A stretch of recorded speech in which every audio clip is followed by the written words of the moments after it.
এদেশের মানুষের উপরে সর্বোচ্চ মানবাধিকার লঙ্ঘন করেছে। বিগত স্বৈরাচার সরকার, ৫ আগস্টের পালিয়ে যাওয়া সরকার এই দেশে দীর্ঘ ১৬-১৭ বছর এদেশের মানুষের উপরে সর্বোচ্চ মানবাধিকার লঙ্ঘন করেছে। খুন, গুম, হত্যা, রাহাজানি সহ এদেশের মানুষকে সকল ধরনের অধিকার থেকে তারা বঞ্চিত করেছে।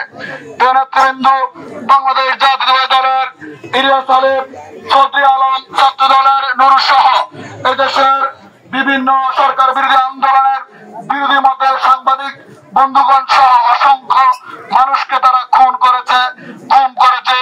আজকে মানবাধিকার দিবস থেকে আমরা সরকার কাছে একটা আহ্বান জানাবো, যারা বিগত দিনে এদেশের মানুষের অধিকার হরণ করেছে, এদেশের মানুষের মানবাধিকার কেড়ে নিয়েছে, তাদেরকে অনতিবিলম্বে সর্বোচ্চ শাস্তির ব্যবস্থা করার জন্য।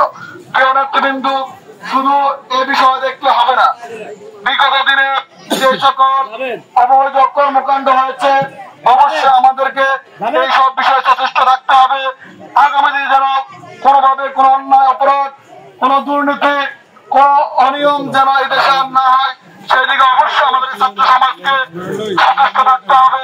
কারণ ছাত্র সমাজ এই দেশের ভবিষ্যৎ, তাদের মধ্য দিয়ে এই দেশের আগামী দিনের নেতৃত্ব তৈরি হবে।